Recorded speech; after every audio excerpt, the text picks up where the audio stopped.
बिस्मिल्लाहिर्रहमानिर्रहीम अस्सलाम वालेकुम। बाय डिफ़ॉल्ट ब्लेंडर में हमारे पास एक पॉइंट लाइट होती है। लाइट की डिफरेंट टाइप्स हैं, हम अभी देखते हैं। यहाँ पे हमें उसका इफेक्ट नज़र नहीं आ रहा क्योंकि हमने पहले एक दफ़ा बात की है कि यहाँ पे डिफरेंट मोड्स हैं। ये वायर फ्रेम मोड है, ये सॉलिड है, यहाँ पे शेडिंग है और ये है फाइनल रेंडर्ड मोड। और रेंडर की भी डिफरेंट टाइप्स हैं, उस पर हम डिटेल पे बात करेंगे। अभी फिलहाल आप ये देखें कि यहाँ पे अब इस लाइट का इफेक्ट आपको नजर आ रहा है। यहाँ पे ब्राइट है और इस साइड पे डार्क है। अगर मैं यहाँ पे एक प्लेन ले लेता हूँ ताकि हमें उसका शेडो वगैरह इफेक्ट सही तरह से नजर आए। अब ऑफ कोर्स हम इस लाइट को मूव भी कर सकते हैं, जैसे ऑब्जेक्ट को मूव करते थे जी प्रेस करके हम ग्रैब कर सकते हैं। हम इन्हें शिफ्ट डी प्रेस करके डुप्लीकेट भी कर सकते हैं और मल्टीपल लाइट हम यहाँ पे क्रिएट कर सकते हैं। अभी मैं बाकी डिलीट कर देता हूँ, सिर्फ एक के ऊपर हम फोकस करते हैं। जब आप इस पे क्लिक करेंगे तो आपके पास यहाँ पे ये बल्ब नजर आ रहा है। यहाँ पे इसकी प्रॉपर्टीज है। अभी हमारे पास ये पॉइंट लाइट है, इसकी डिफरेंट टाइप्स हैं, हम उनको डिस्कस करते हैं। यहाँ पे उसका आप कलर चेंज कर सकते हैं और यहाँ से जाहिर है पावर है, जितनी ज्यादा होगी उतना बेहतर लाइट होगी। और ये है रेडियस। जो शेडोज हैं आपके, अगर आप उसको सॉफ्ट करना चाहते हैं तो आप इन्हें इंक्रीज कर देंगे। अगर आप हार्ड शेडो रखना चाहते हैं तो उसे आप कम कर देंगे। यहाँ पे आपको शेडो पे वो इफेक्ट भी नजर आ रहा होगा। उसके बाद हमारे पास है सन मूवमेंट। जब आप इसकी करेंगे जी प्रेस करके इसको, तो उस पर कोई इफेक्ट आपको नजर नहीं आएगा क्योंकि ये ग्लोबल लाइट आप एक तरह से प्रोड्यूस कर रहा है। इसको बेहतर समझने के लिए मैं यहाँ पे ये दो फेसेस एक्सट्रूड करता हूँ और यहाँ पे मल्टीपल ऑब्जेक्ट्स हम ले लेते हैं। यहाँ पे एक टोरस ले लिया मैंने, शिफ्ट ए प्रेस किया और यहाँ से मैंने एक मंकी ले लिया और फिर शिफ्ट ए प्रेस करके यहाँ पे एक मैंने सिलेंडर ले लिया। अभी इसकी जो है स्ट्रेंथ बहुत ज्यादा है। अगर मैं यहाँ पे लाइट पे क्लिक करके इसको 1 करता हूँ तो जरा कुछ समय शेडोज नजर आएंगे। अब यहाँ पे अगर मैं इसको मूव करता हूँ तो मुझे कुछ ज्यादा फर्क नजर नहीं आ रहा। इसकी जो प्रॉपर्टी है वो है रोटेशन के साथ। हम आर प्रेस करके इसको रोटेट करेंगे तो वो शेडोज उस तरह से अपीयर होंगे। और क्योंकि ये ग्लोबल लाइट है तो इसको अगर मैं जी प्रेस करके आगे या पीछे लेके आता हूँ तो उससे लाइट का कोई इफेक्ट नहीं होता। बाकी इसकी सेटिंग्स जो है, एक इसका ये एंगल है। एंगल वही काम करता है जो रेडियस करता था पिछली लाइट में। शेडो को अगर आपने हार्ड करना है या सॉफ्ट करना है, आप एंगल इंक्रीज करेंगे तो सॉफ्ट हो जाएगा, एंगल डिक्रीज करेंगे तो हार्ड शेडो हो जाएंगे। थर्ड है हमारे पास स्पॉटलाइट। स्पॉटलाइट जो है उसको हम मूव करेंगे तो उसका फर्क हमें नजर आएगा। यहाँ पे मैं यहाँ पे पावर इसकी इंक्रीज कर रहा हूँ और यहाँ पे हमें अब वो उसका इफेक्ट नजर आ रहा है। ऑफ कोर्स अगर मैं इसको ग्रैब करके कहीं और लेके जाता हूँ तो उसका हमें इफेक्ट नजर आता है। इसी तरह यहाँ पे रेडियस है। रेडियस वही काम करते हैं जो शेडो हार्ड करना है या सॉफ्ट करना है।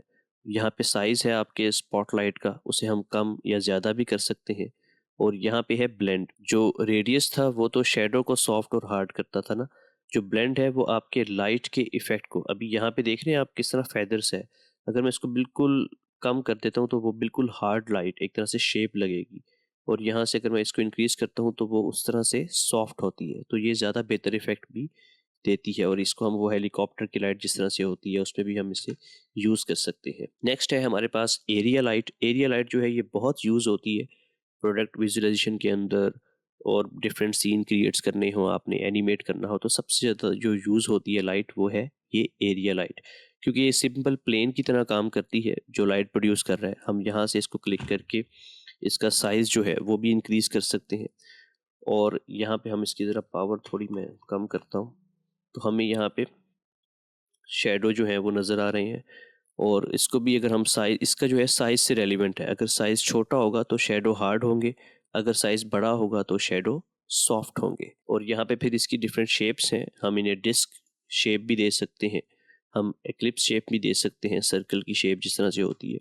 और यहाँ पे फिर स्क्वायर शेप भी दे सकते हैं। और इसको हम अपने हिसाब से मैनिपुलेट कर सकते हैं। अगर मैं इसका साइज इंक्रीज करना चाहूँ डिफरेंट एक्सिस पे, यहाँ पे एक्स और वाई आपको नज़र आ रहा है, ये एक्स एक्सिस ये वाई एक्सिस, तो हम इसे उस तरह से मैनिपुलेट कर सकते हैं और ये काफ़ी यूज़ होता है। नेक्स्ट है हमारे पास बहुत ही इंपॉर्टेंट कॉन्सेप्ट, वो है इन्वायरमेंटल लाइटनिंग का। जो लाइट हमारी इन्वायरमेंट से आ रही होती है, सराउंडिंग से, विंडो से आ रही है या सन से आ रही है, जो एक एम्बियंट लाइट है, उसको समझने के लिए अगर मैं यहाँ पे, अगर मैं अपनी एरिया लाइट को डिलीट करता हूँ तो यहाँ पे मेरा सीन जो है वो ग्रेश सा हो गया है और ये सारा ग्रे है। अगर कोई लाइट नहीं है तो ये बिल्कुल ब्लैक होना चाहिए, लेकिन ये ग्रे होने का मतलब ये है कि कुछ ना कोई लाइट अभी भी यहाँ पर मौजूद है। और वो आपको यहाँ से, ये जो वर्ड आपकी सेटिंग है, अगर आप किसी ऑब्जेक्ट को क्लिक करेंगे तो हमने देखा था ये मटेरियल से सिमिलर है, ये है वर्ड सेटिंग आपकी।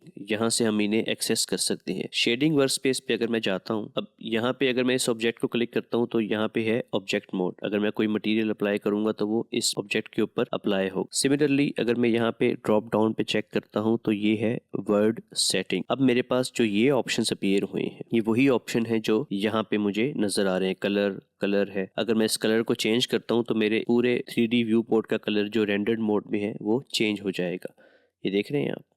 इसी तरह से हम अगर चाहें तो अपनी इमेजेस को भी यूज़ कर सकते हैं इमेज टेक्सचर्स के तौर पर। उनको हम यहाँ से भी अप्लाई कर सकते हैं। ये जो येलो डॉट है इसे मैंने क्लिक किया तो यहाँ पे मेरे पास कुछ ऑप्शंस हैं। ये है इन्वायरमेंट टेक्सचर्स, और भी काफ़ी टेक्सचर्स हैं जिन्हें हम देख सकते हैं, लेकिन HDRI में बेसिकली इन्वायरमेंट टेक्सचर्स ही होते हैं। अगर मैं इसको सिलेक्ट करके Ctrl+T प्रेस करूँ तो ये मेरे पास एक विंडो अपीयर हो गई है, इन्वायरमेंट टेक्सचर। और ये वही कोऑर्डिनेट्स हैं जो हम पहले देख के आए हैं। यहाँ पे हम इमेज को लोड कर सकते हैं। अब ये हमें कहाँ से मिलेंगी, उसके लिए डिफरेंट साइट्स हैं। जिस तरह हमने टेक्सचर्स देखे थे, इमेज टेक्सचर्स कैसे मिलते हैं, ये भी समझ लें कि इमेजेस ही हैं जो 3D इमेजेस होती हैं, पूरे रूम की इमेजेस, और वो लाइट प्रोड्यूस करती हैं जो आपके ऑब्जेक्ट को नेचुरल लाइट देता है और रियलिज्म के लिए काफ़ी हेल्प आउट होता है। सिंपल गूगल में मैं आया और HDRI मैंने लिख दिया तो यहाँ पे डिफरेंट साइट्स आ गई जो HDR प्रोवाइड कर रहे हैं। पॉलीहेवन पहले भी हम देख के आए हैं, इसको मैंने क्लिक किया तो यहाँ पे मेरे पास डिफरेंट HDRIs लोड हो जाएंगे अभी। अब यहाँ पे आपके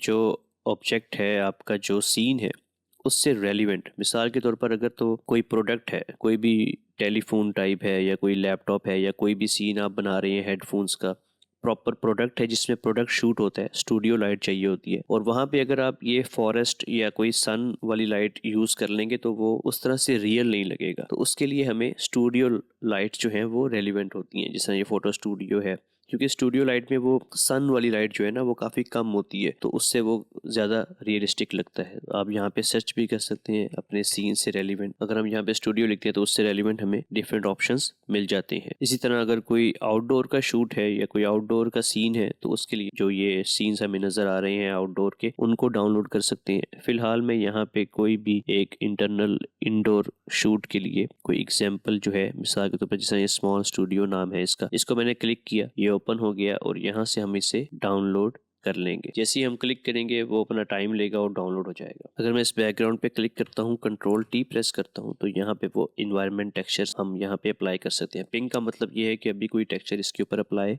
नहीं हुआ। हम इसको ओपन करेंगे और यहाँ से हम डाउनलोड्स पे आके जहाँ पे हमने डाउनलोड किया था उसका नाम सर्च कर लेंगे और वहाँ से हम उसे डाउनलोड अप्लाई कर देंगे। ये हो गया अप्लाई। अब मेरा जो सीन है इसमें कोई लाइट मैंने ऐड नहीं की हुई, बस जो इन्वायरमेंट है उसकी लाइट हमें शो हो रही है और वो काफ़ी अच्छे वो शेडोज भी दे रही है और लुक भी काफ़ी अच्छी आ रही है। अब यहाँ पर मेरे पास डिफरेंट ऑप्शंस हैं। मैं अगर चाहूँ तो अपने इस टेक्सचर को, ये देख रहे हैं आपको रूम सा नज़र आ रहा है इर्द गिर्द, उसके जो मेरा ऑब्जेक्ट है ये प्लेन, उसके इर्द गिर्द ये मुझे रूम नज़र आ रहा है जिसकी लाइट इसके ऊपर पड़ रही है। मैं चाहूँ तो इसको रोटेट कर सकता हूँ जिससे ये शेडोज जो है वो चेंज होंगे। मिसाल के तौर पर अगर मैं ये रोटेशन में आता हूँ तो Z एक्सिस पे अगर मैं इसको रोटेट करूँ तो ये देखें उसके शेडोज चेंज हो रहे हैं और पीछे से रूम भी आपको नजर आ रहा है रोटेट होता हुआ। अब जब इसे हम रेंडर करेंगे ना तो ये जो ये बैकग्राउंड है ये नजर आएगा उसके अंदर। इसको हम चाहें तो ट्रांसपेरेंट भी कर सकते हैं। उसके लिए हमारे पास जो ऑप्शन है वो ये रेंडर सेटिंग में आके बिल्कुल ड्रॉप डाउन, ये जो फिल्म लिखा हुआ है इस पे मैंने चेक किया और ये लिखा हुआ है ट्रांसपेरेंट।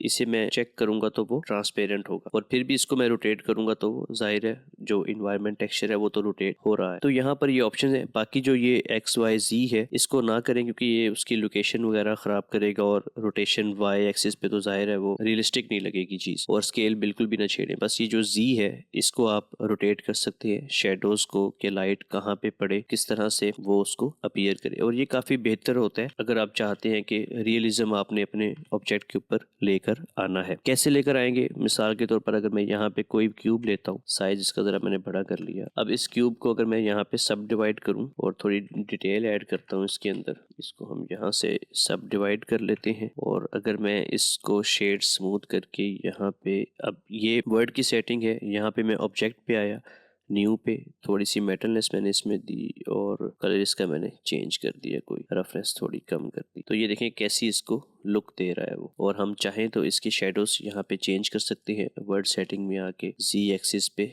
इसके ऊपर हम लाइट कैसे इफेक्ट करते हैं। ये हाईलाइट है, ये काफ़ी इंपॉर्टेंट है। कोई भी सिंपल ऑब्जेक्ट हो, कुछ भी हो, बेशक मटेरियल उसका बिल्कुल सिंपल सा हो, लेकिन जो लाइट है उसका काफ़ी असर होता है उसके ऊपर। अगर मैं यहाँ से इसको ट्रांसपेरेंट कर दूँ, जो ये फिल्म है इसको ट्रांसपेरेंट किया, तो ये देखिए ये मेरा कैसे ऑब्जेक्ट नजर आ रहा है। यहाँ से हम जी एक्सिस से उसकी रिफ्लेक्शंस को चेंज कर सकते हैं। तो ये रियलिज्म के लिए काफ़ी इंपॉर्टेंट है। ये जो स्ट्रेंथ है इसको आपने 1 पे ही सही रहता है, बिल्कुल रियलिस्टिक लुक देता है। अगर मैं इस स्ट्रेंथ को बिल्कुल 0 कर दूं तो इसका मतलब यह है कि मेरे इन्वायरमेंट में कोई लाइट नहीं है, बिल्कुल डार्क हो जाएगा, आपको वो नजर भी नहीं आएगा, कुछ बिल्कुल ब्लैक आउट हो जाता है ना, जैसे कोई लाइट नहीं है, एक भी लाइट नहीं है। ये बैकग्राउंड की लाइट है आपकी, इसको हम 1 रखते हैं जो डिफ़ॉल्ट है, और वो सही रहता है रियल के अंदर। तो आपने ये ज़हन में रखना है कि अगर आप रियलिज्म अचीव करना चाहते हैं ब्लेंडर में, तो HDRI जो है इनका बहुत इंपॉर्टेंट पार्ट है, और ये किस तरह से यूज़ करना है वो हमने यहाँ पे सीख लिया है। अब हम देखते हैं कि किस तरह से हम आर्टिफिशियल स्टूडियो क्रिएट कर सकते हैं आर्टिफिशियल लाइटनिंग के थ्रू। आर्टिफिशियल लाइटनिंग में हम लैंप यूज़ करेंगे जो हम पहले देख के आए हैं, पॉइंट लाइट, सनलाइट, डिफरेंट जो टाइप्स थी लाइट की, उसमें हम एरिया लाइट यूज़ करेंगे, वही ज़्यादातर यूज़ होती है। और सबसे पहले हम मेक श्योर करेंगे जो हमारा 3D कर्सर है वो इसके ओरिजिन पर आ जाए। शिफ्ट S मैंने प्रेस किया और कर्सर टू सिलेक्टेड। अब ये कर्सर इसी के ऊपर आ गया है। अब जो ये कंट्रोलर है इसके डिफरेंट पार्ट्स हैं, मैं ये चाहूंगा कि कोई एक ऑब्जेक्ट ले लूं और सबको फिर उसके साथ पेरेंट कर लूं, ताकि जब मैं अगर मैं इसको रोटेट करता हूं या ग्रैब करता हूं तो वो सेपरेटली ग्रैब हो रहे हैं अभी। तो शिफ्ट A मैंने प्रेस किया और यहाँ पे एक प्लेन एक्सिस ले लिया मैंने, थोड़ा साइज इसका बढ़ा लिया, इन सबको मैंने सिलेक्ट किया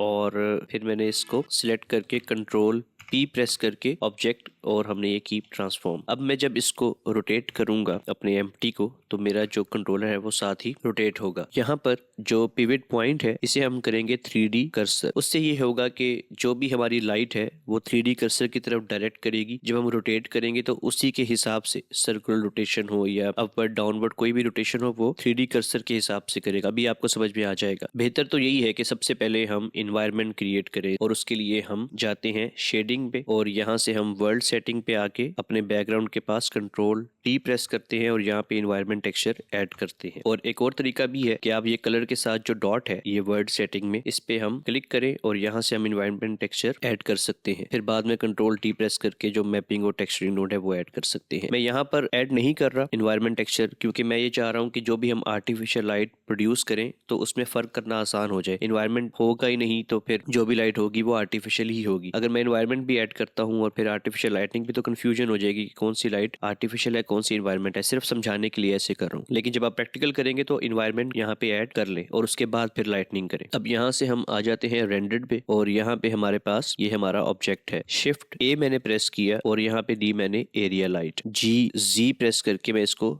ऊपर की तरफ ले आया और यहाँ स्केल अप कर लिया इसको, और यहाँ से हमने इसकी पावर को इंक्रीज कर दिया। थोड़ा सा मैं नीचे लेकर आता हूँ इसको। अब ये लाइट है और इसने अपर पार्ट जो है वो उसको एक तरह से लाइट अप कर दिया है। एक और ऑप्शन है मेरे पास कि मैं इसी लाइट को कॉपी कर लूं, और कॉपी करने के बाद हम इसको शिफ्ट D प्रेस करके R180 प्रेस करूं तो वो नीचे की तरफ रोटेट हो जाएगा और नीचे से भी लाइट अप कर देगा। लेकिन सबसे बेहतर यही होता है कि हम नीचे कोई सरफेस, कोई सिलेंडर या कोई भी क्यूब या कोई भी प्लेन नीचे ऐड कर लें ताकि वो एज अ रिफ्लेक्टर काम करे। इसे मैं डिलीट कर देता हूँ। शिफ्ट A मैंने प्रेस किया और यहाँ पे मैंने ले लिया सिलेंडर, थोड़ा साइज इसका इंक्रीज कर दिया और इसको नीचे लेकर आए हम। अब ये सिलेंडर ऐड करने से क्या फ़र्क हुआ है, वो ये हुआ है कि अगर मैं इसको डिलीट करता हूँ सिलेंडर को, सबसे पहले आपने EV पे हैं हम यहाँ पे देखेंगे EV और साइकिल में क्या डिफरेंस है, किस तरह इनको बेहतर कर सकते हैं, लेकिन ये आगे हम देखेंगे। अभी हम सिर्फ लाइटनिंग को देख रहे हैं, और यहाँ पे आपने सबसे पहले रे ट्रेसिंग को चेक करना है। ये ज़रा रिफ्लेक्शंस आपको दिखा देगा। और अगर मैं इसको डिलीट करता हूँ अपने सिलेंडर को, तो ये वाला पार्ट थोड़ा डार्क आपको नजर आ रहा है। और इसी तरह अगर मैं कंट्रोल Z करके उसको लेकर आता हूँ तो यहाँ पे अब ग्लो आपको नजर आ रहा है। ये एक लाइट हमने ऐड की, एक रिफ्लेक्टर ऐड किया, और उसके बाद शिफ्ट A मैंने प्रेस किया और यहाँ पे मैंने ऐड की एक और लाइट, एरिया लाइट,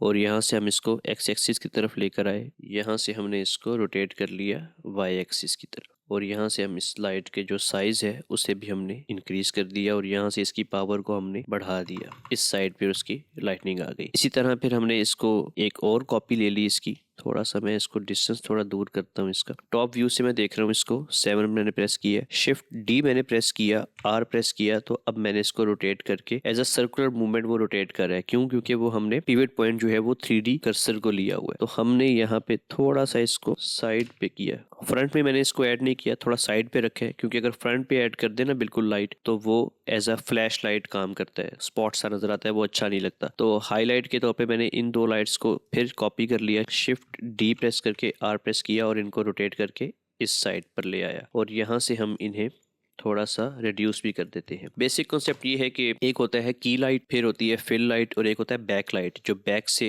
हाईलाइट आपको क्लियर करके दिखाता है, और फिल लाइट है और फिर मेन लाइट है की लाइट। बेसिक ये कॉन्सेप्ट है। लेकिन हमने ये देखा है कि सबसे पहले हमने टॉप पे एक लाइट ऐड की और उसके बाद हमने साइड्स पे कुछ लाइट ऐड की और यहाँ पे हमारा जो एक तरह से समझ लें कि इन्वायरमेंट ही क्रिएट हो गया है। अभी जो ये हमारा सिलेंडर है इसे भी थोड़ा कोई मटेरियल दे देते हैं, थोड़ा मेटेलिक कर देते हैं और यहाँ पे इसको हम सब डिवाइड कर देते हैं और शेड स्मूथ कर देते हैं। अब ये एक तरह से हमारा लाइट अप हो गया है और इसको हम जो फर्दर अगर कुछ ऐड करना चाहते हैं तो हम चाहें तो शिफ्ट ए प्रेस करके लाइट, और ये पॉइंट लाइट मैंने ऐड की, इसको मैं नीचे लेकर आया और यहाँ से, ताकि ये जो अंदर वाली इसकी सरफेस है ये थोड़ी लाइट अप हो जाए और वो डार्क नजर ना आए, उस तरह से थोड़ा सा इसको हमने रखा और यहाँ पे हम इसको ले आए इसको लाइट अप करने के लिए। इसी तरह हम जो भी आपको लग रहा हो कि यार यहाँ पे लाइट होनी चाहिए, वहाँ पे हम as a point light add कर सकते हैं और एरिया लाइट हम यहाँ पे ऐड कर सकते हैं। एक और भी अच्छा तरीका है वो ये है कि अब ये लाइट है हमारी जो यहाँ पे राइट साइड पे है, इन्हें हम थोड़ा कलर दे दें और थोड़ा ब्लूइश कर दें इनको, और जो लेफ्ट साइड पे है उसे हम थोड़ा ऑरेंज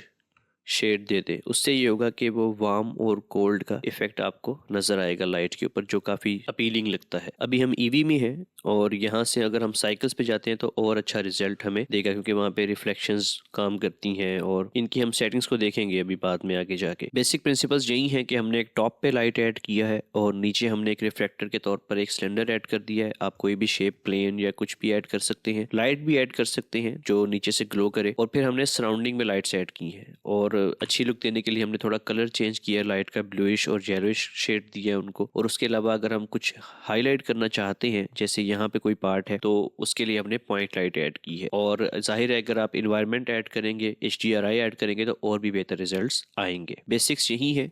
मेन जो है वो टेक्निक है जिसको आपने याद रखना है कि एज अ पिवट पॉइंट हमने यूज किया 3D कर्सर, ताकि लाइट को रोटेट करने में आसानी हो।